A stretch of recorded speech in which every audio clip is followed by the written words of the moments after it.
পারিবারিক অশান্তি শেষ করে দেয় জীবন। পারিবারিক অশান্তিতে বড় হওয়া সন্তানেরা খুব কমই সুখী থাকে এবং খুশি থাকে। মা বাবার ঝগড়া দেখতে দেখতে তার কোনো আনন্দ থাকে না। শেষ হয় একটি পরিবার ভালো থাকে না, সেখানে কেউ ভালো থাকে না, থাকে কেবল দুঃখ। একজন দায়িত্ববান বাবা সন্তানের ভবিষ্যৎ নষ্ট হবে এমন কোনো কাজ কখনো করেন না।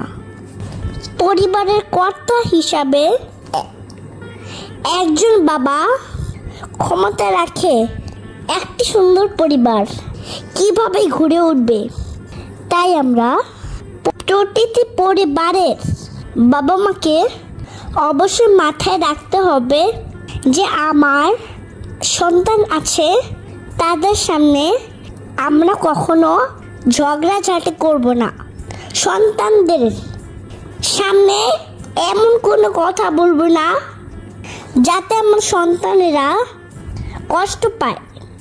সবসময় স্বামী স্ত্রী মিলেমিশে একটি সুন্দর সুখী পরিবার কিভাবে গড়া যায় সেই দিকে অবশ্যই প্রত্যেক বাবা মাকে খেয়াল রাখতে হবে। এই কর্তব্যগুলো